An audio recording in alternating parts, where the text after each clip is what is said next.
Entonces ya les conté qué son las ondas gravitacionales, son arrugas del espacio-tiempo. Ahora vamos a hablar de qué las produce, ¿sí?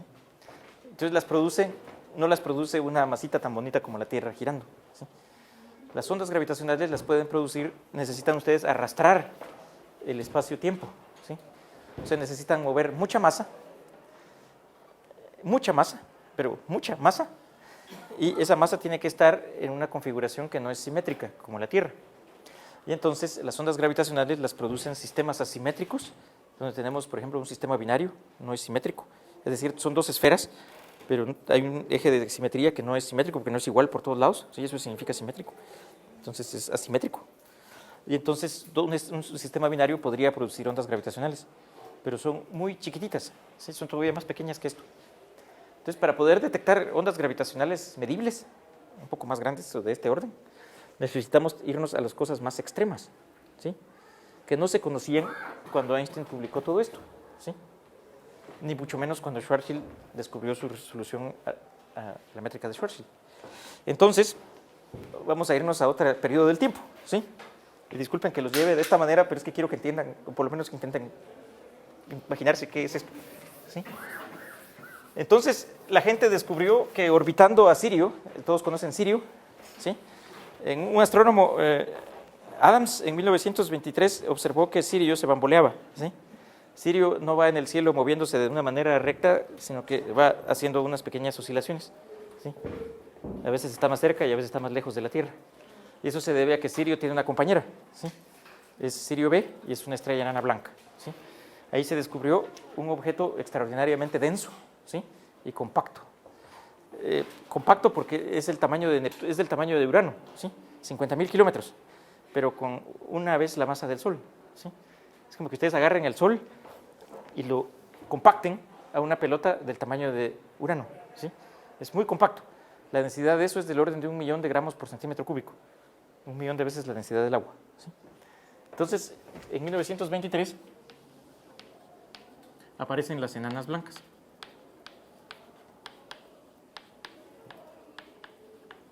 Y se entiende cómo funcionan, y la gente pensaba que demuestra que sí es posible que existan esas estrellas. Están sostenidas por la presión de degeneración de electrones, pero de eso podemos platicar otro día, si Edgar me invita o Eleonora me invita, ¿sí? Entonces, las enanas blancas son estrellas muy compactas que las sostienen, y es materia muy densa, ¿sí? Es materia comprimida de una manera muy densa. Entonces, Sirio tiene su enana blanca, su compañera. Sin embargo, ese grado de compactitud, no sé si esa palabra exista, pero ese grado de compresión de materia no es todavía poco para poder producir ondas gravitacionales. Necesitamos algo más empaquetado, ¿sí? Entonces la gente dijo, bueno, quizás existan otras estrellas, y como manera teórica, dos físicos las postularon en 1938, Oppenheimer y Volkoff, y esas estrellas se descubrieron. En 1967 se descubrieron los púlsares, ¿sí? Son estrellas todavía más empaquetadas. Es 1,5 veces la masa del Sol contenida en una pelota del tamaño de Ciudad de Guatemala, ¿sí? La densidad de esas cosas es de casi la densidad de un núcleo atómico, es 10 a la 15, 10 a la 14 gramos por centímetro cúbico, ¿sí? Y entonces, en 1967 se descubren los púlsares, que son estrellas enanas estrellas de neutrones, ¿sí?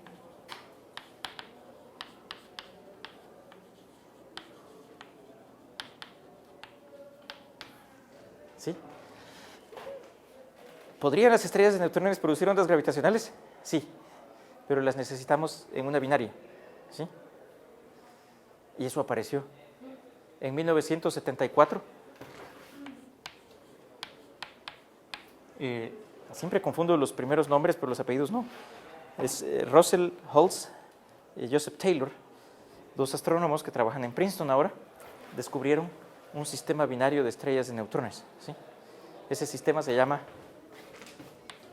tiene este nombre telefónico, 19, 13 más 16. Y esos tipos le pegaron algo increíble. Son dos estrellas de neutrones. Entonces ya les dije que mientras más compacta es la materia, más es el hoyo que hace en el espacio-tiempo, ¿sí? Y estas eran dos estrellas de neutrones asimétricas, ¿sí? Entonces, en esas estrellas, este ángulo, el avance del periastro de esas estrellas es enorme, ¿sí? Son 4 grados al año, ¿sí? Y esas estrellas se van a chocar en más o menos 300 millones de años, ¿sí? Y esas estrellas están emitiendo ondas gravitacionales. Y nosotros podemos medir a la tasa a la que se están acercando. Yo no sé si sabían esto, pero es increíble. Podemos medir la tasa a la que se están acercando, ¿sí?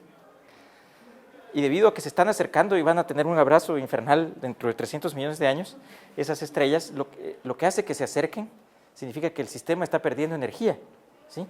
Y esa energía se la están llevando las ondas gravitacionales, ¿sí? Y Halls y Taylor calcularon cuánta energía se estaban llevando y lo observaron y lo compararon con lo que Einstein predijo. Y no tengo el plot aquí, pero un día se los traigo, lo pueden buscar en Wikipedia o en Internet. Y entonces ustedes tienen aquí el tiempo, y aquí tienen la curva de Einstein, y aquí están los datos. Y esa es la tasa de pérdida de energía. Los datos están sobre la curva. Es tan espectacular el descubrimiento de Halls y Taylor en el 74, que les dan el Premio Nobel de Física en el 93. ¿Sí? Yo en parte estudié estrellas de neutrones y me especialicé en eso, porque a mí cuando entendí esto y esta parte, dije, quiero hacer eso, ¿sí? Quiero dedicar mi vida a tratar de entender algo de eso. Y entonces ellos se ganaron el Nobel y pueden ir a buscar en la página del Premio Nobel, el Premio Nobel de 1993, y buscan a Joseph Taylor y Russell Halls, ¿sí? Y esto se llama el pulsar de Halls y Taylor.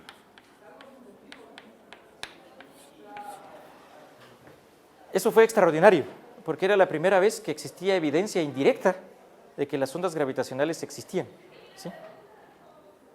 Faltaba una cosa más, faltaba detectar la variación espacial, ¿sí? Y entonces faltaba construir un aparato que tuviera la capacidad de medir estas variaciones, ¿sí? Y eso no se podía hacer de la noche a la mañana, ¿sí? En 1974, sin embargo, ya existía el científico que pensó que pensó un sistema para poder medir variaciones de distancia. Y entonces él estaba trabajando ya existía, se llama Rainer Weiss, un alemán.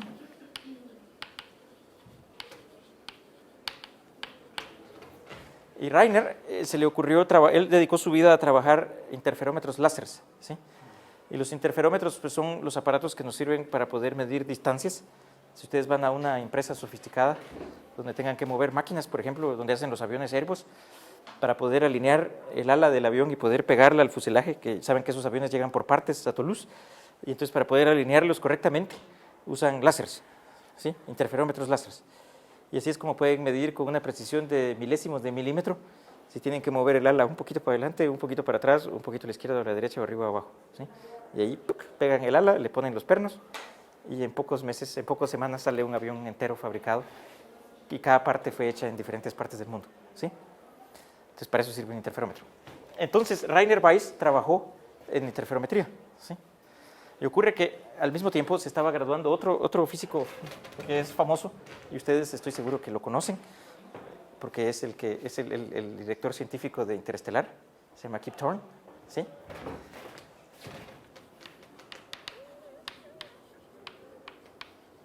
Entonces yo tuve la suerte de verlo un par de veces, llegó a dar coloquios donde yo trabajaba, y este tipo llegó una vez a visitar, Rainer Weiss. Este señor trabajaba en MIT y él trabaja en Caltech. Y en 1974, este señor llegó a dar una charla a MIT. Y ocurre que Rainer también tenía un problema de casa y los dos se juntaron en el aeropuerto y como dos científicos empezaron, la primera pregunta que uno le hace a otro científico es ¿y en qué área trabajas vos? Y entonces ahí sale un tema de conversación. Y entonces estos señores empezaron a trabajar y Kip Thorne le dijo, yo trabajo en gravitación, y yo trabajo en interferómetros. Y entonces Kip Thorne le dijo, mira, se podría hacer un interferómetro que fuera capaz de medir variaciones de este tipo. Al menos esta es la esencia de la historia, ¿sí? Y así fue como nació LIGO, ¿sí? Ahí nació la idea de poder hacer un interferómetro. Pero esta idea no nació solo de ellos dos. Recuérdense que este es un esfuerzo multinacional, ¿sí? Entonces, en Alemania, en Hannover, estaban construyendo otro detector. A otros científicos alemanes se les ocurrió construir ese detector, porque Einstein es alemán, en el fondo. Entonces, se les ocurrió construir otro detector, el GIO 600. Y en Italia, los italianos también construyeron su detector. En Australia también hubo un intento de hacer unos detectores. Y en Japón también hubo un intento de hacer detectores. El problema es que cada quien podía hacer su detector. Y es algo así como lo que pasa aquí en Guatemala en muchas cosas, ¿sí? Que cada quien quiere tener su detector, ¿sí? Entonces, si yo quiero tener mi propio detector, probablemente no voy a llegar a ningún lado, porque solo voy a conseguir fondos parciales, ¿sí? Entonces, lo mejor es unirnos, ¿sí? En lugar de pensar, yo tengo mi detector y el descubrimiento va a ser mío, yo me uno con otras personas de otros lados del mundo y creo una colaboración, ¿sí? Y así es como puedo juntar más dinero y hacer un detector más grande y todos contentos, ¿sí? Entonces, el detector de LIGO, aquí fue la idea, pero de la idea a la práctica hay mucho tiempo, ¿sí? Hay que lavarle el cerebro a los que tienen el dinero, que son las agencias de investigación como la National Science Foundation y las agencias de investigación científica de diferentes países del mundo. ¿Dónde borro? A ver, borro aquí. Borremos la relatividad especial. Gracias, relatividad especial.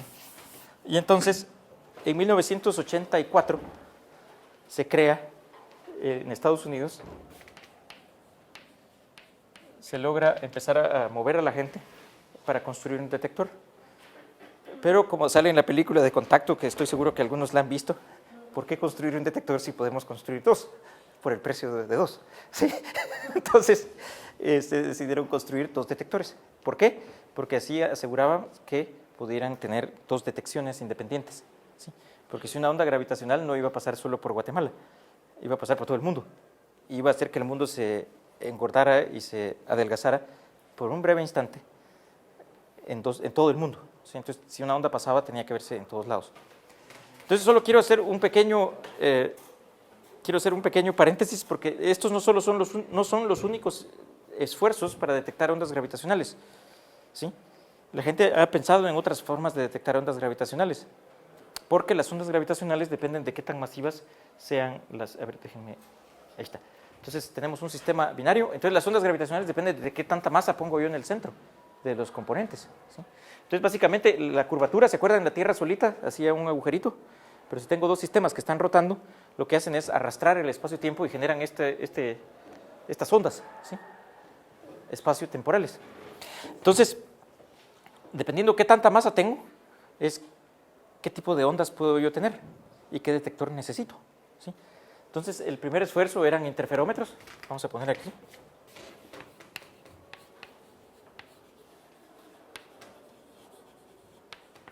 Interferómetros. Pero hay otras formas. Están los arreglos de satélites. Ustedes pueden poner masas perfectas, suspendidas, y que sabemos que están a la misma distancia todo el tiempo, en órbita alrededor de la Tierra, en los puntos de Lagrange. Y entonces, si uno de esos objetos se mueve, porque pasó una onda gravitacional, se tiene que ver el movimiento en los tres satélites, por ejemplo, que es lo más barato, son tres, y ahí tienen cobertura de dos direcciones. Y entonces ustedes pueden ver una onda gravitacional. Y ese es el proyecto que se llama LISA, ¿sí? Entonces, este es un interferómetro en tierra. Hay interferómetros en satélites.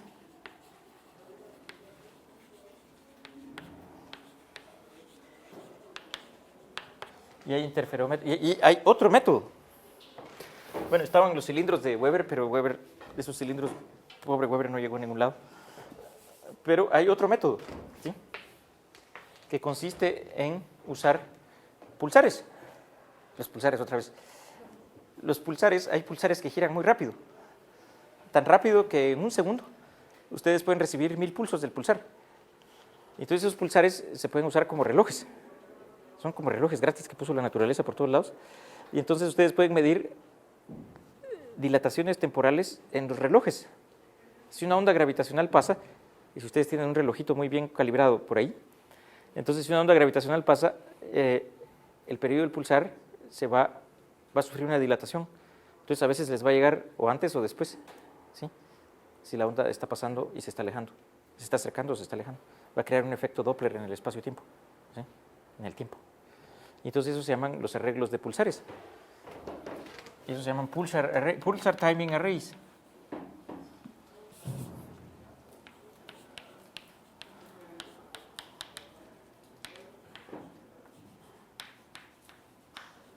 Y aquí pues la colaboración, hay 3 colaboraciones gigantescas en el mundo.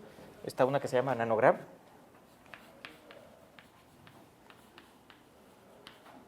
que está en Estados Unidos. Está otra que se llama el EPTN, que es el European Pulsar Timing Array. ¿Sí? Y está obviamente el Australian Timing Pulsar Array, el APTN.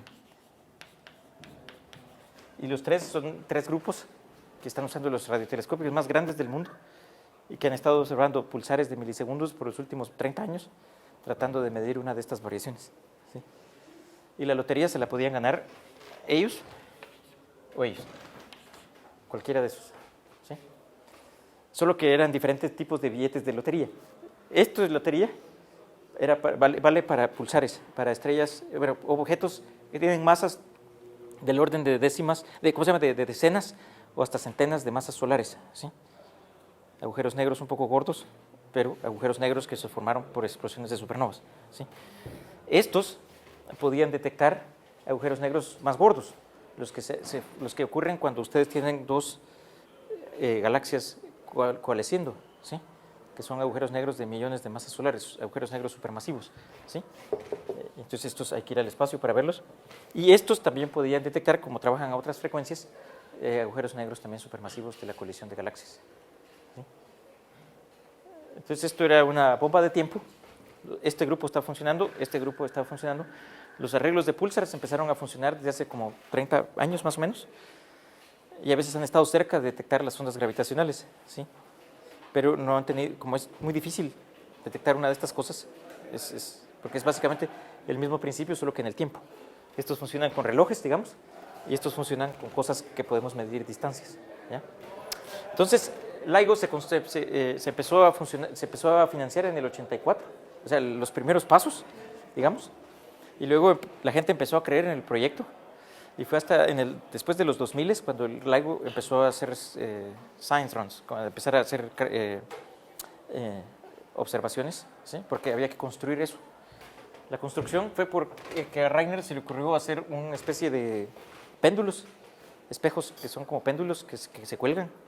Y entonces se les ocurrió, este interferómetro en tierra básicamente tiene forma de L. Y en el caso de LIGO, que por cierto LIGO significa Large Interferometric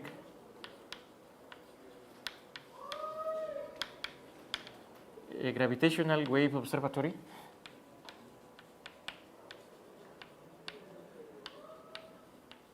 El wave lo quitaron porque sonaba más bonito LIGO en lugar de LIGO. ¿Sí? Entonces era Large Gravitational Wave Observatory. Entonces estos tienen forma de L. ¿Sí? Y la L mide lo mismo. Mide 4 kilómetros de brazo.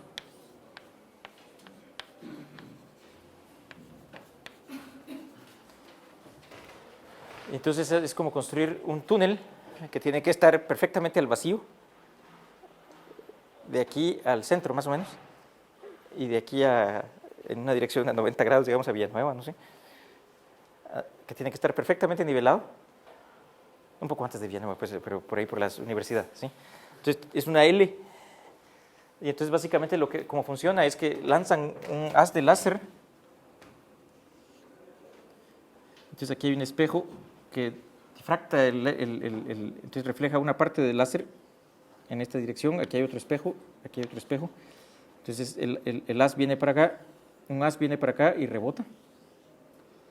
Este haz viene para acá y rebota. Y si mide lo mismo, las dos L's, pues tiene que regresar al mismo tiempo. ¿Ya? Y si una onda gravitacional pasa, pues uno de los dos tiene que llegar con un delay. Y el delay tiene que estar modulado de una forma especial. No puede ser cualquier delay. Entonces estos detectores, el gran problema de construirlos es quitarles el ruido. ¿Sí? El ruido es la cosa más, pero ruido me refiero a las vibraciones. Entonces, por ejemplo, una bicicleta, cuando lo acaban de terminar, una bicicleta, salía ahí que alguien pasó en bicicleta por el detector. ¿Sí? Entonces después caracterizaron cómo eran las bicicletas, después los camiones. Después empezaron a caracterizar, por ejemplo, cuando alguien cortaba un árbol a unos cuantos kilómetros y el árbol se caía. Entonces el árbol producía un ruido. Entonces caracterizaron cómo es el ruido de árboles que se caen. Después caracterizaron, por ejemplo, las mareas. Uno de estos está en Luisiana, cerca de... y el otro está en Hanford, en Washington. ¿Sí? Washington, no Washington State, sino que... no Washington DC, sino que Washington State, en la costa oeste de Estados Unidos. Están a 4.000 kilómetros de distancia, los dos. Entonces está en Luisiana. Y a todo esto salió Virgo. Ya no me caben los nombres aquí, perdón. Vamos a borrar nuestra perturbación. Entonces a todo esto salió, a LIGO, entonces está LIGO, está Virgo, está Geo 600. ¿Sí? Y entonces a esta colaboración se unió Virgo, ¿sí? Para tener otro detector en Italia. Y ahorita se va a unir India. En India quieren construir una copia china, así como dicen, una copia china de uno de estos en India, ¿sí? Para tener más observaciones. Entonces, lo que faltaba, ya para casi terminar, porque sé que hablo mucho, pero es que es muy divertida esta historia. Entonces, para terminar, teníamos las ondas gravitacionales, vamos a ponerlas allá. Entonces, tenemos la detección indirecta de ondas gravitacionales por Holtz y Taylor, que ese fue un descubrimiento increíble, ¿sí? Y quiero recordárselos porque esto es parte de un grupo de gente que lleva años tratando de detectar estas cosas, ¿sí? Entonces, vamos a borrar acá. Y entonces aquí nos quedan detección indirecta. Y lo que faltaba es en 1974, Holtz y Taylor, y lo que faltaba era la detección directa, ¿sí? Entonces, por primera vez, hace apenas un año y pico, estos detectores estaban ya, les habían quitado todo el ruido. Por ejemplo, los sismos, estas cosas pueden sentir cualquier tipo de sismo, ¿sí? Solo falta que sientan que si estornudo yo aquí, lo sientan allá, ¿no? Una cosa así. Entonces, la cosa es que estos detectores son bastante sensibles, entonces lograron quitarles todo el ruido. Desde hace un año, estos detectores empezaron a trabajar y a buscar ondas. Y el 14 de septiembre del 2015,